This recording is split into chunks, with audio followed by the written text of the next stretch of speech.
The quantum transition starts with a document you almost certainly don't have, a map of every place cryptography actually runs inside your organization. The algorithms themselves running in the actual places protecting the actual data. Almost no enterprise has one, and that isn't due to negligence.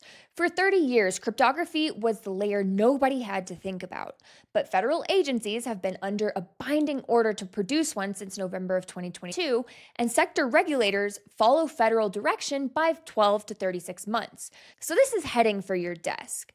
By the end of this video, you'll know what belongs on that map, why the documents you already have can't produce it, and 3 ways to start building the real one this week. I'm Addie Lamar, founder and principal advisor of Lamar Labs, with 15 years inside the cryptography the entire digital world trusts. This channel puts you in command of the quantum transition, so you lead it while the rest of your industry is still guessing. Let's define a cryptographic inventory, because the industry uses the term constantly and rarely says what's actually on one. A cryptographic inventory answers 4 questions for every place cryptography runs in your estate. The first is which algorithm, and it has to be specific. We use encryption is pretty much useless. RSA 2048, on the other hand, in this specific service, or elliptic curve P256 on that connection, and AES 256 in that database is something you can actually plan against. The second is where it runs, down to the system, service, device, and link. The third is what it protects, meaning which data or which trust relationship. A key protecting a customer record and a key signing your firmware are totally different problems on different timelines. The fourth is who controls it. Is it you, a vendor, or a device in the field that nobody can upgrade? That last one decides how long your migration takes, and it's the one that almost never gets filled in. The machine-readable version of this, which is the Cyclone DX SBOM schema, carries far more fields than just 4. But those 4 are what a real plan actually runs on.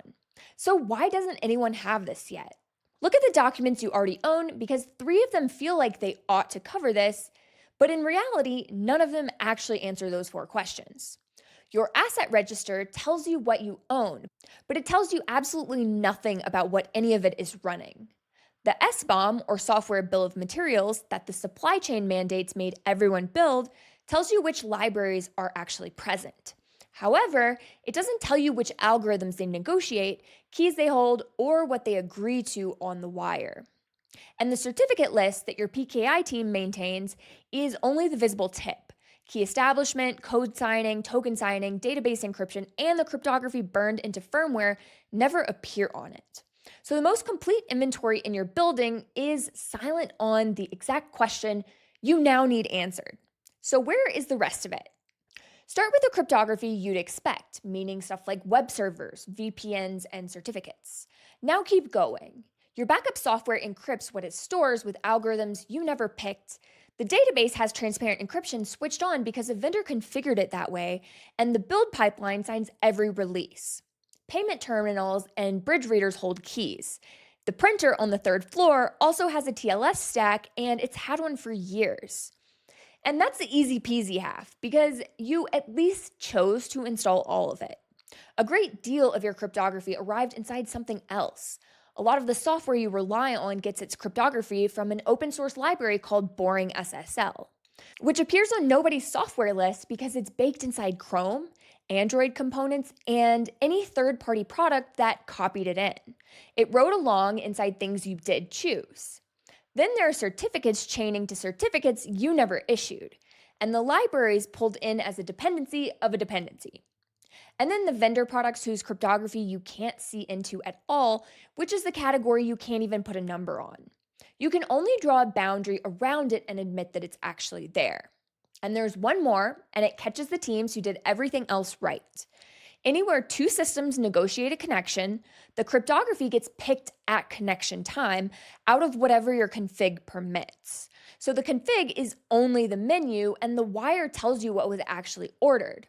A server can pass its configuration review and still be negotiating the weakest option on that menu every day, because that's what an old client keeps asking for. So your real inventory is already being written down somewhere. How do you go read it? There are three moves that get you a real inventory, and none of them need a tool you don't already own.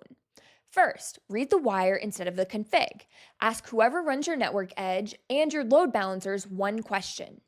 Give me every distinct cipher suite, key exchange group, and certificate signature algorithm we actually negotiated in the last 30 days, with counts. Most of them are already logging it, and the ones that aren't can switch it on in an afternoon. Second, pull the certificates instead of the documentation. Every certificate is a signed, dated, machine readable declaration of an algorithm and a key size. And unlike a document, it can't misremember. And the ones that hurt you are the ones your own CA never issued, like the self signed ones, or the ones a vendor embedded, or the ones that expired and are somehow magically still trusted by something somewhere. Third, ask your vendors a question you already know some of them definitely can't answer.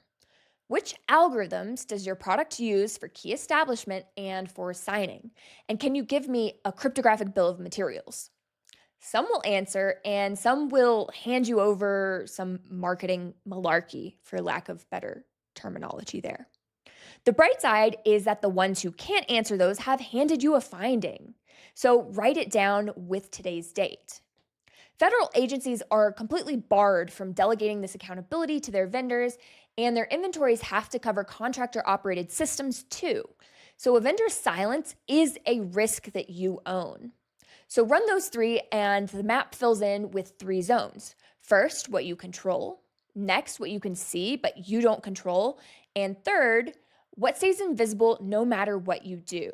That third zone is the honest one, and it's the one your board's never been told even exists. There are three assumptions most leaders make, and each one leaves cryptography off of your map. The first is buying a discovery tool and calling it done. A scanner maps what it can reach, so its clean report shows you the tool's reach instead of your estate. It can't get into a SaaS product you don't host or a device nobody has credentials for, and it hands you a tidy result with your worst exposure completely missing. The second is treating that we can't see inside it as a gap to fix later rather than a finding to report today. Opacity has a date, owner, and a consequence that the board can act on. Sitting on it until you have the answer is how it stays invisible for another year and ends up surfacing as an audit finding instead of being something that you can take care of now. The third is only running discovery once. Every dependency update can change what your software negotiates. So an inventory you finish is a document, and an inventory that stays true is a living creature. Before you cost or sequence anything, build the map. Which algorithm, running where, protecting what, controlled by whom. Every number that comes after it inherits whatever it gets wrong. You can go build the real map this week from wire logs, certificate exports, and the questions your vendors can't answer, which is more than most people making these decisions have actually done. And when you decide that map is bigger than your team can build in the time you actually have, building it is the work I do at Lamar Labs, and the link is below.